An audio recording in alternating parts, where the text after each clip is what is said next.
Alors, l'hélice intrazygomatique, c'était décrit principalement et publiquement par Christian. Je ne sais pas si vous le suivez, c'est un super conférencier, impressionnant de sa façon de présenter les choses. Il montre des cas qui sont très extrêmes, excellent orthodontiste. Il travaille avec des mondes principalement. Et il a récemment passé aux routières après les vagues. Et il parle de ces biomécaniques, les meilleurs protocoles pour la correction de classe 2. Et son protocole pour la correction de classe 2, c'est 2 millivis infrazygomatiques, une distalisation, lui, il préfère le faire en distalisation en masse de dents postérieures, de 4 à 7, et après, il distale de canine à canine ensemble. L'ancrage, c'est sur 2 millivis infrazygomatiques des élastiques. En mettant des élastiques comme ça, qu'est-ce qu'on va avoir comme composante sur le niveau de l'arcade maxillaire? Une rotation antérieure. Et comment il peut corriger cette rotation antérieure? 2 millivis antérieurs. Et donc, avec ça, il montrait des très jolis cas qui fonctionnent très bien, qui diminuent la durée de traitement. Mais le problème de ça, c'est qu'on a toujours besoin du patient pour croire qu'il porte des élastiques. Donc, si le patient ne porte pas des élastiques, on ne peut rien. Mais ça marche très bien, on a des jolis résultats. Poser les millivis infrazygomatiques, c'est assez simple. Donc, on a beaucoup de cas où on a posé. Donc, vous connaissez l'enveloppe de discrepancy de Profit. Donc, lui, il a décrit la même chose. Il a dit si on va classifier le mouvement d'orthodontie, on peut dire qu'on a plusieurs enveloppes. Les mouvements d'orthodontie seul, c'est tout ce qui est rose. Orthodontie plus orthopédique, tout ce qui est jaune. Avec des mini-vis, on dépasse un peu, donc on peut pousser un peu les limites, donc tout ce qui est vert. Et tout ce qui est mauve, après, c'est les traitements chirurgicaux. Donc ça veut dire, au niveau ancrage squelettique, ça permet de pousser un peu les limites de ce qu'on peut obtenir au niveau orthopédie. Et avec des mini-vis, ça permet de passer jusque-là. Donc ça, c'est les mouvements modérés en bleu, les mouvements avancés en noir, et les mouvements en bordeaux, c'est les mouvements avec les mini-vis. Donc grâce aux mini-vis, on peut passer au maximum l'enveloppe de mouvements dentaires possible. Magdalene, c'est une patiente qui est venue me voir parce qu'elle veut aligner ses dents, et principalement parce qu'elle a des implants en secteur 3. Et le dentiste veut poser les couronnes. Il m'a dit, j'ai pas assez d'hauteur coronaire, est-ce que tu peux remonter les dents du secteur 2, comme ça j'ai assez de place pour corriger ça. Son milieu interincisif était décalé à droite. Et au niveau intrabuccal, j'ai pas de dents pour accrocher mes élastiques en bas à gauche. J'ai les implants qui sont posés. Je suis en classe 2 à gauche, en classe 1 à droite. C'est quoi le moyen? Mais ça va être des petits provisoires, c'est ça? Il peut, mais qu'est-ce que ça peut m'apporter? Oui. Mais moi, ce que je souhaite, c'est quoi mon projet ici? Qu'est-ce que je souhaite faire? Pour corriger ta classe 2, il faudrait une mini-vis dans le trigone rétromolaire. Donc moi, ce que je souhaite dans ce cas-là, c'est d'installer, ingresser les dents du secteur 2. Comme ça, j'obtiens ma classe 1 de deux côtés, et j'ingresse mes incisives pour avoir mes espaces. Et donc, pour distaller, j'ai deux choix. Soit j'ai une distalisation sur mini-vis, soit j'ai une distalisation sur un bouton. Si j'ai un bouton en bas sur des provisoires, supposons qu'on va la positionner, ça ne va pas aider à ingresser. Et donc, le provisoire, dans ce cas-là, ça ne pourrait pas aider à faire grand-chose. Là, si je veux ingresser et reculer, c'est quoi la meilleure solution? C'est des mini-vis. Mais les mini-vis ne doivent pas interférer avec ma distalisation. Et ils doivent m'aider à ingresser. Donc, si je fais une mini-vis rétromolaire, ça va m'aider à distaller, mais ça ne va pas m'aider à ingresser. Et donc, c'est quoi la mini-vis idéale? C'est infrasymétrique. Parce que c'est une mini-vis haute qui permet de gérer ces deux composants que je souhaite. Donc ça, c'est la radio. Bien sûr, les dents de sagesse ici sera à retirer. Et au niveau de plan de traitement, c'est un plan de traitement simple. On fait une distalisation, ingression du côté gauche, correction des lieux. Donc, bien sûr, je prévois des gros boutons parce que j'aurai besoin de mettre des élastiques pour aider les dents à reculer. Et donc là, tu fais un truc en masse. Aujourd'hui, si j'ai à refaire, je ne fais pas en masse. Mais j'avais fait en masse, oui. À l'époque, toutes les distalisations avec mini-vis, je faisais en masse. Aujourd'hui, j'ai changé mon protocole pour avoir un meilleur contrôle dans la distalisation. Mais dans ce cas-là, la distalisation en masse, elle est logique, enfin elle est logique, elle est acceptable parce que tu as un ancrage sur la, en fait, sur la mini-vis infrazygomatique. Je veux obtenir une distalisation. Mais mon problème, c'est juste la gestion des types des dents pendant la distalisation. En plus, tu as un ancrage sur l'infrazygomatique. C'est ça. Tu n'as pas besoin d'avoir cet appui en médial pour pousser de manière séquentielle. Le but, c'est pas de pousser, le but, c'est juste de contrôler. Je ne souhaite pas avoir de typing, je souhaite vraiment avoir une vraie distalisation. Donc à ce moment-là, si aujourd'hui tu refaisais, tu ferais de 4 à 7, puis le secteur antérieur. Absolument. Et donc, on fait une radio de profil pour vérifier la position sagittale de l'arcade zygomatique pour voir à quel endroit on va positionner. C'est au niveau de la 6 où on peut plus faire l'arrière. Après, au niveau de pose, c'est très rapide.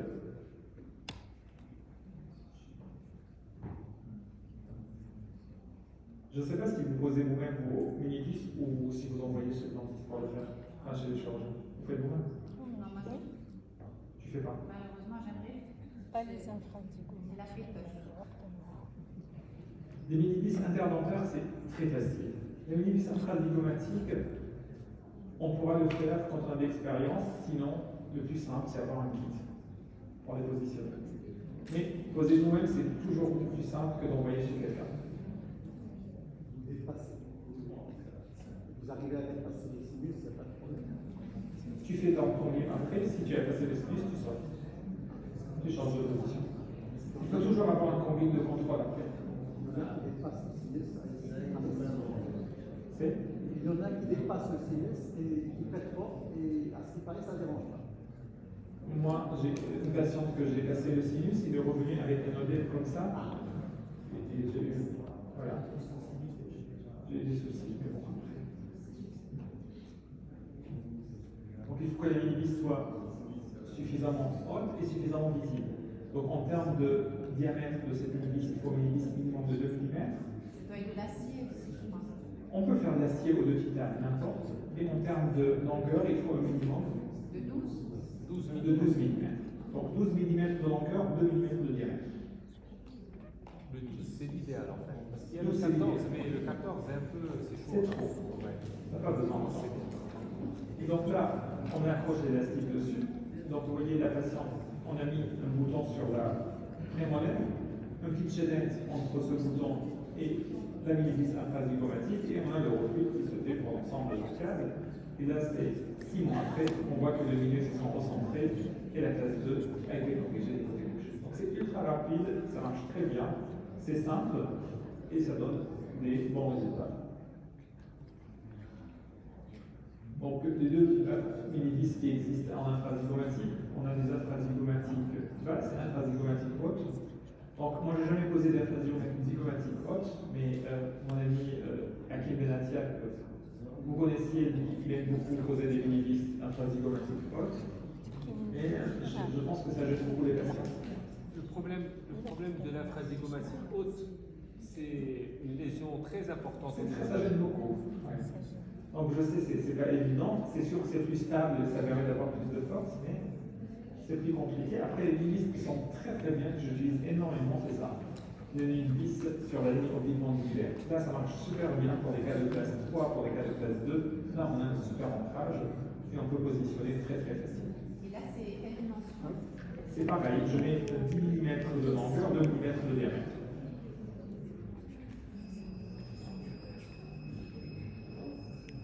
Donc toujours avec une radio avant pour vérifier au niveau des axes dentaires. Et ça, c'est donc la position de ces mini-vis infrazygomatiques. C'est ça, ces mini-vis infrazygomatiques hautes. Vous imaginez pour le patient d'avoir une mini-vis avec autant de diamètre, avec autant de volume dans sa bouche, c'est pas évident.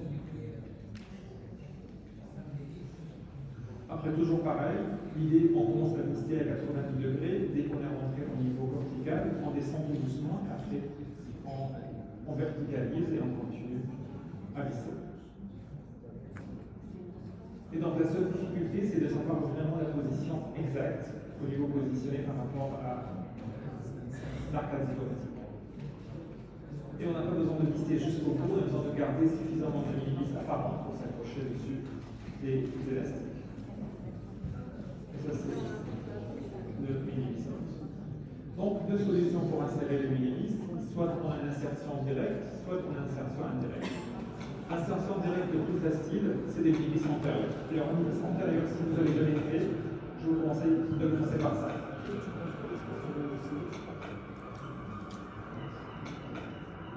Donc c'est vraiment très simple, parce qu'on voit les racines, donc on voit tout on positionne.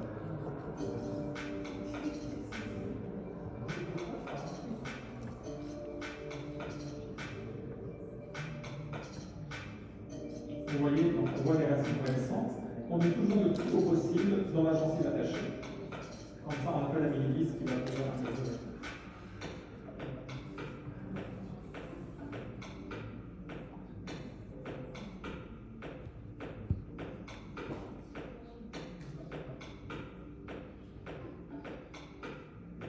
Alors l'interdentaire, on sent que ça C'est visse. si tu remontes la racine, voilà. On sent que ça visse. Et si fatalement on peut être dans la racine, on sent que Tu sens, tu changes. du contact en fait. Il ne faut pas que ça saigne. Si ça saigne, il y a un problème. Soit rentrer dans le ligament. Si ça visse pas, c'est qu'il y a un problème. Si ça ne visse pas ou si tu as des saignements. Si ça saigne, ça va faire un problème. Si le patient a mal. Et après, donc, pour la faire en découpe comme ça. Non. Alors la petite astuce, c'est de mettre très peu d'anesthésie. Oui, oui, Très bonne idée. Bien Parce sûr. qu'une bonne anesthésie, on peut être dans la racine sans ouais, pas. ouais. C'est la base. Sans vaso. Exactement. C'est juste pour l'insertion. Et pour ou ne pas anesthésier du tout. C'est encore mieux. Donc, ça, c'est les deux élastiques que je connais sur la dossière. Après, on met la dossière en bouche et on relie donc l'élastique après. Moi, j'ai pas compris. Petite anesthésie, grande anesthésie, si je serais. Alors, La gencive uniquement. le point d'impact, le point d'insertion de la millivis, c'est juste pour un essai. Pardon? Je pense que c'est du n'importe quoi, mais on va découper. Quand tu mets un peu d'anesthésie, quelle est la petite et la grande anesthésie? En fait, c'est pour voir la réaction du patient si tu anesthésies La petite cellule, j'ai pas la légèrement, grande. pour qu'il n'y ait pas cet impact de vis. Ou alors, si tu anesthésies beaucoup, tu peux être dans la racine, il sent rien. C'est une réaction, la réaction du patient. Pardon? Le patient ressent. Les os est très sensible. Quand vous insérez son os, le patient normalement ne ressent pas. Donc vous mettez un tout petit peu d'anesthésie juste pour la jambe. Exactement. Et le fait d'en mettre beaucoup, le fait d'en mettre très facile. Le fait d'en mettre beaucoup, tu peux être dans la racine, il ne sent pas. Alors, pas d'estérilité. Une petite anesthésie, une grande anesthésie, c'est quoi? Maintenant, tu mets ce que tu veux. Tu peux rentrer à partir. D'abord, l'os alvéolaire n'est pas inerte. Tu peux même mettre un mini-implant. Moi, j'appelle ça mini-implant. Mini-vis, c'est un peu. Ça commence à être démodé. Quand tu mets, tu ressens, tu sens, c'est ta main qui met.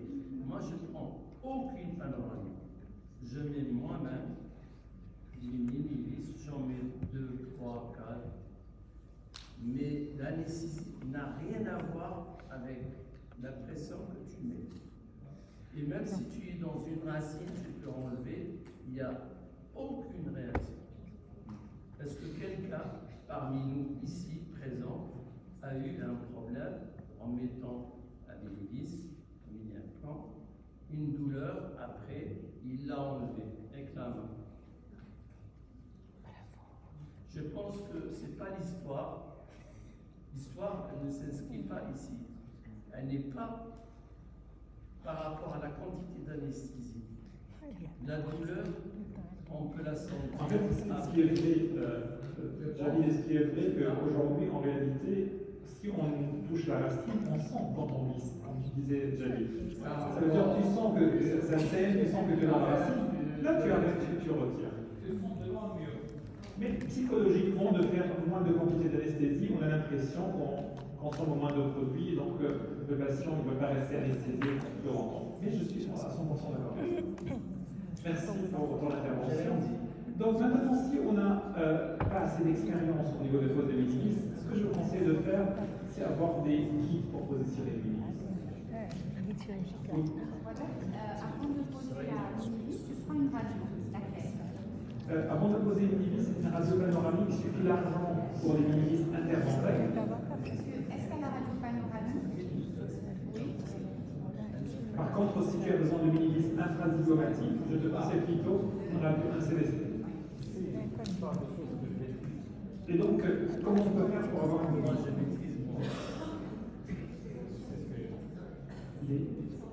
c'est bien ensemble. Alors, pour les minimis antérieurs, 1,5 mm de diamètre et 7 mm de longueur. Alors, au niveau de marque des minimis, je ne sais pas si vous travaillez avec Vector. J'ai changé plein de marques. Aujourd'hui, je trouve le plus efficace, c'est Vector.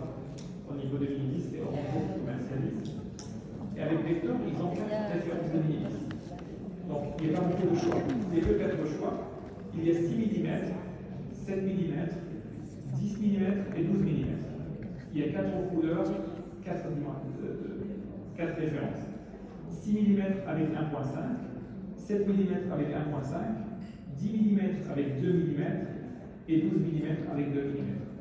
Et donc, ça veut dire qu'on a 4 minimis, le 6 pour tout ce qui est antérieur, le 7 pour tout ce qui est postérieur interdentaire, le 10 infrazygomatique, et donc la ligne oblique, les 12 infrazygomatiques.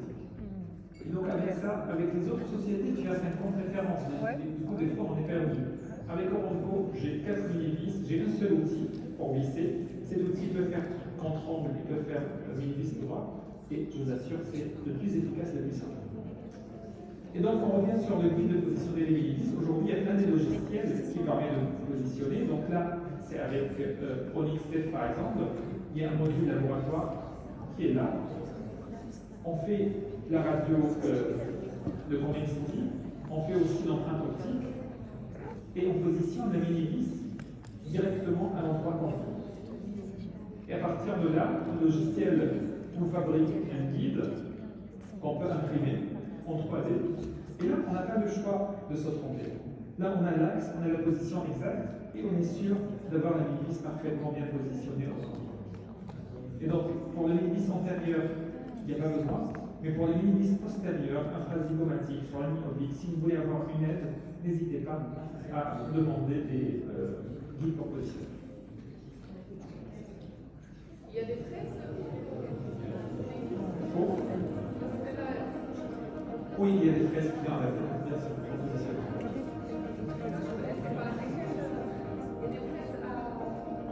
Pour traiter. Moi, j'utilise que le Global D. Global D. Global D, donc là, ça c'est la mini-vis de renforce pour des mini-vis en palatin. Regardez. On positionne très facilement donc, entre les dents. Vous voyez, c'est une mini-vis entre 4 et 5. Et j'utilise aussi les comprends de 5 et 6. Ouais. Un mini-vis en vestibulaire. Donc là, c'est pour corriger le bascule de temps d'occlusion.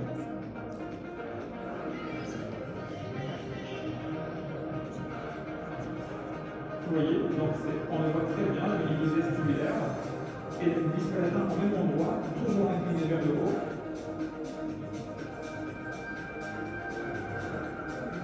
Et après, au niveau des élastiques, on met les élastiques d'un côté à l'autre. Et donc pour les bascules de temps d'occlusion, il n'y a pas mieux. Ça marche très bien, c'est très simple, c'est très efficace. Et ça c'est pareil, donc on pose nous-mêmes, c'est simple. Si on le sent, si on voit dans un cas comme ça, on peut voir la position des racines, on peut le faire. Sinon, demander une guide pour la positionner. Je vous assure que c'est très pratique et c'est très simple quand on débute. Et il n'y a pas besoin de demander à un chirurgien, parce qu'un chirurgien il ne va pas poser comme nous, il ne sait pas où exactement le positionner. Il va positionner où ça l'arrange.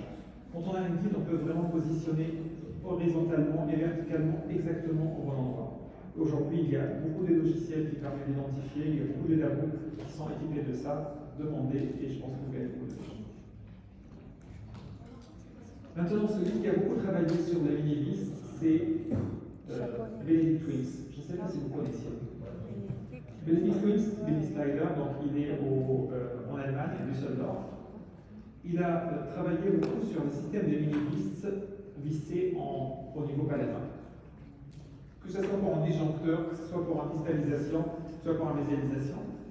Au départ, il associait ça avec des linguales, après il associait ça avec des vestibulaires. Maintenant, il a fait un système de son appareil qui est encore plus léger, regardez, qui permet d'être associé au complet avec le design. Pourquoi? Parce que ça couvre uniquement une partie des dents. Donc là, ça couvre que la face palatine. On a les deux mini-vis positionnés devant. Donc là, ça permet de mésialer les dents. On dévisse pour mésialer. Ici, ça permet de distaller. On a les deux ressorts, ça distalle. Le principe, on positionne les mini-vis avec l'appareil, on réalise les mouvements, et une fois on a fini, on garde l'appareil comme ancrage, on scanne, la gouttière va venir se fixer dessus.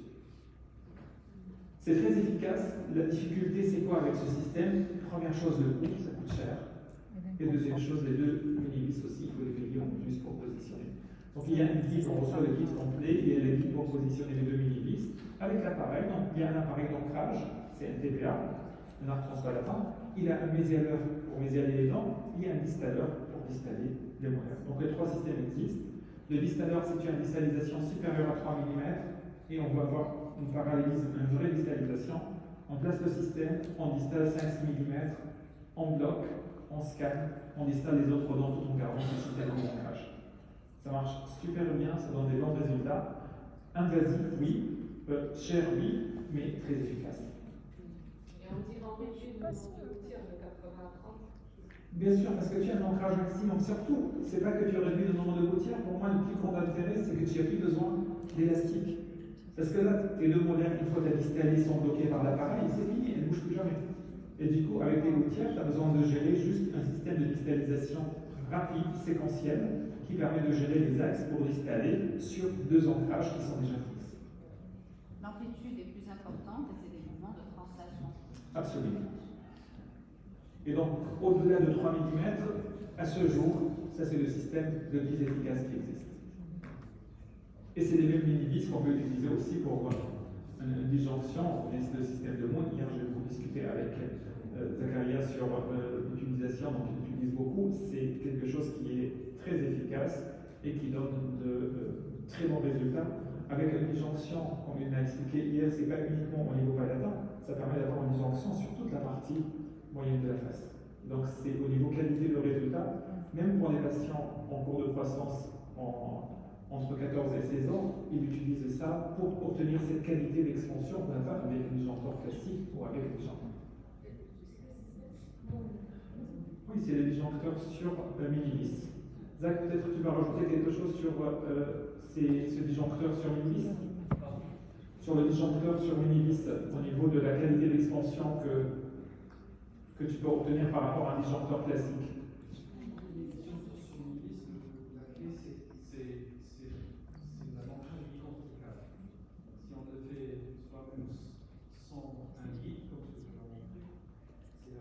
Et au niveau du résultat d'expansion, par rapport à une expansion classique sur les disjoncteurs, c'est bien meilleur parce qu'on a une expansion de toute la partie moyenne du plage. Donc ça, c'est vraiment de grand intérêt par rapport à un disjoncteur classique. Maintenant, j'ai pensé à quelques appareils, mais plutôt pour des mouvements individuels. Donc, Slider, c'était pour des mouvements globalisés. Moi, mon problème, c'était plutôt à des mouvements individuels. Comment je fais pour mésialer une dent? Comment je fais pour redresser une dent? Comment je fais pour ça? C'est toujours un problème. Des patients comme ça, j'ai fini mon traitement et la molaire est complètement typée. Et toujours la question, mais comment je fais pour redresser ma molaire? Comment je fais pour avoir ma molaire bien droite? Ou d'un cas comme ça, que j'ai une cisse qui est perdue, je veux mésialer la selle pour fermer l'espace. Comment je peux faire pour gérer cette mésialisation? J'ai ici ces deux dents-là qui sont égressées. Comment je fais pour ingresser ces deux dents-là en masse sans avoir de mouvement de version? Et pour cela, qu'est-ce que je fais avant? Pour mais y aller. Donc ce que je mettais 3 ou 4 vagues avec une gouttière qui vient dessus, avec multivague sectorielle, avec une arc acier, et met des élastiques. Ça marche. Après, je mettais des boucles, je mettais des ressorts. Donc j'essaye de rendre fonctionnel, mais c'était toujours très compliqué de faire une bonne finition.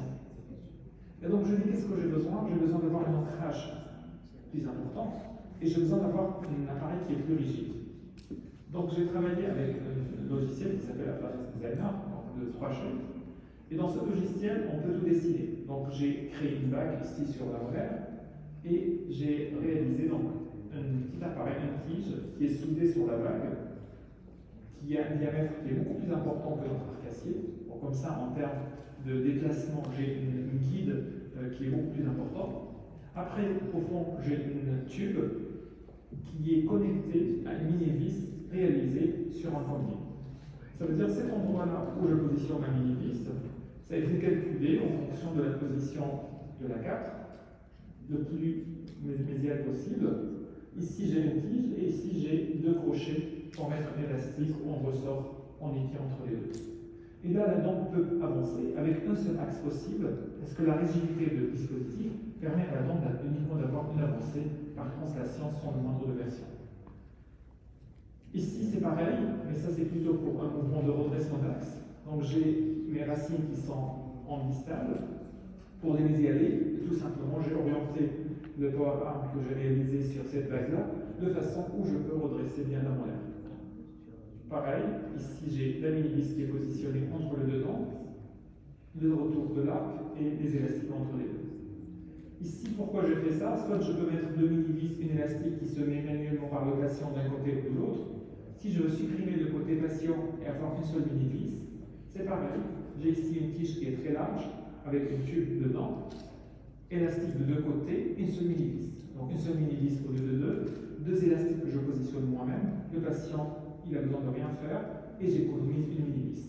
Et on sait une mini-vis entre 6 et 7 en palatin, c'est toujours très contraignant pour le patient. Et l'avantage ici, j'ai une seule mini-vis en vestibulaire. Donc là, ça c'est pour mes aller par exemple devant mon air. Je positionne d'abord cet appareil avec la mini-vis, les élastiques, ensuite je scanne le patient, je reçois les gouttières et j'accompagne le mouvement de mésialisation par le molaire par mes élastiques. Donc la molaire va permettre de guider la mésialisation, plus les élastiques avec les mini-vis qui permettent de mésialiser. Donc là j'ai un contrôle global de l'axe de la dent grâce à ce dispositif, plus de l'égression grâce à la gouttière, rotation grâce à la gouttière. Et là j'ai un seul axe de mésialisation possible. Qui fabrique ces accessoires, voilà? En fait, il faut imaginer l'application. Donc moi, j'ai une prothésiste qui me fabrique ces appareils, mais on est en train de réfléchir comment on pourra faire quelque chose au niveau industriel qui sera accessible à tout le monde. De créer un regroupement avec un designer qui dessine l'appareil selon la demande, et en France, il y a un laboratoire qui fait le fluidage laser qui permet d'attendre. Ici c'est pareil, le but c'est de redresser cette molaire-là avec cet appareil, et ici c'est pareil, le but c'est d'ingresser ces 2 dents-là avec ce système qui est mis en place et qui permet tout doucement de remonter ces dents-là vers le haut. Donc ça c'est quand on a commencé le traitement, et le but c'est de remonter ces 2 dents-là vers le haut, quelques mois après, on a remonté de 2 mm. Donc c'est vraiment très rapide, très simple, et permet de réaliser un traitement plus rapide, plus efficace, avec le minimum de contraintes. Ça c'est avant, et ça c'est au dernier rendez-vous. Vous voyez qu'on a un mélange qui a été réalisé. Avec des aligneurs par-dessus, pour éviter le mouvement de version. Toujours, tu poses l'appareil, tu scannes, la voiture se glisse. Ce que regarde au niveau de l'appareil, ça couvre juste une partie de la face vestibulaire. Et tu as une grande partie de la face vestibulaire, plus la face occlusale, plus la face palatine qui sont complètement libres. Et même pour nous, c'est très utile d'avoir la gouttière en plus pour accompagner les mouvements et de voir est-ce que ce que j'ai simulé, ce que j'ai réalisé correspond à la réalité. Donc, Samira, elle a déjà eu un traitement. Regardez l'axe de la 36 ou 37. Donc la 36 qui est absente et 37, 38 qui sont mésioversés. Qu'est-ce qu'on peut faire pour redresser ça?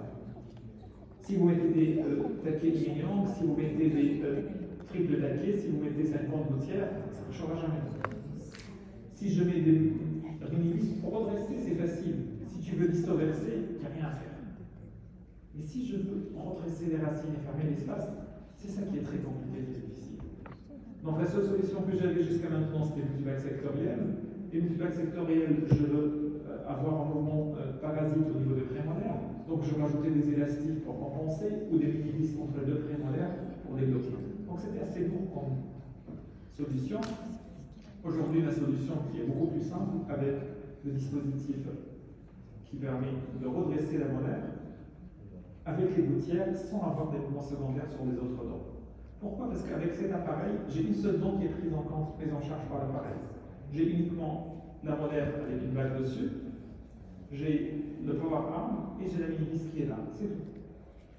Et dans ce cas-là, le pic élastique permet tout doucement de redresser la dent où la gouttière couvre complètement cette bague. Et donc là, tout doucement, la dent sort et la dent se redresse et on termine le traitement avec l'espace qui est fait. Donc ça, c'est quand on a posé l'appareil et ça, c'est 3 mois après. Regardez, donc on a un redressement qui se fait de façon très simple, de façon très efficace et qui correspond à ce qu'on réalise comme nous.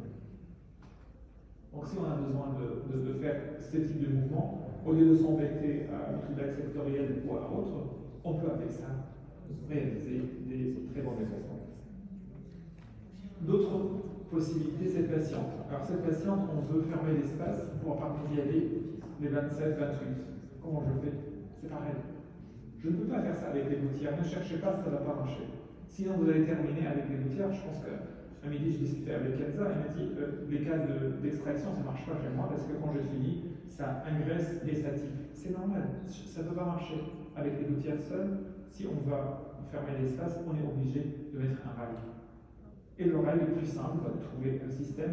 Multivac sectoriel, ça fonctionne très bien, ça coûte moins cher, ou on pourra utiliser ces systèmes pour fermer l'espace.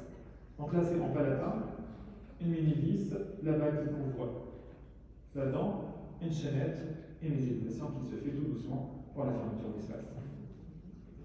Donc, on peut imaginer tout système d'appareil, tout système d'ancrage, tout mouvement possible pour accompagner, pour finir, pour fermer l'espace, pour compléter les limites. Et à nouveau, je vous dis, les gouttières n'ont pas fait du progrès, mais nous, on sait maintenant ce qui ne marche pas et on sait comment le faire marcher. Et là, avec ça, on peut gérer, on peut corriger beaucoup de mouvements. Est-ce que c'est l'heure pour moi de faire la pause?